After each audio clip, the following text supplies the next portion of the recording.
شادی میں کتنا مہر رکھیں؟ شادی میں کتنا مہر رکھنا چاہیے؟ محمد مصروف انڈیا سے.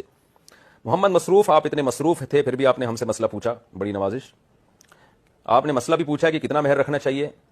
دیکھیں یہ آپس کی بارگیننگ سے ہوتا ہے. لڑکی والے کوشش کرتے ہیں زیادہ سے زیادہ ہو، لڑکا کوشش کرتا ہے کم سے کم ہو. تو جس پوائنٹ پہ آ کے دونوں کی گوٹ اٹک جائے اتنا مہر رکھنا چاہیے.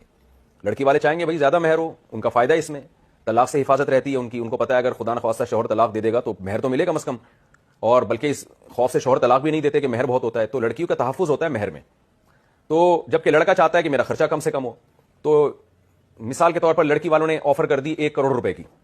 وہ تو ظاہر ہے ان کے لیے تو جائز ہے آفر کرنا. وہ 1 کروڑ کی آفر کریں، آپ 1000 سے شروع کریں. 1000 تو خیر نہیں ہوتا مہر، کم از کم 200 درہم 10 درہم ضروری ہے، جو میرا خیال ہے 5-6 ہزار 7-8 ہزار کم از کم بنتا ہے آج کے دور میں.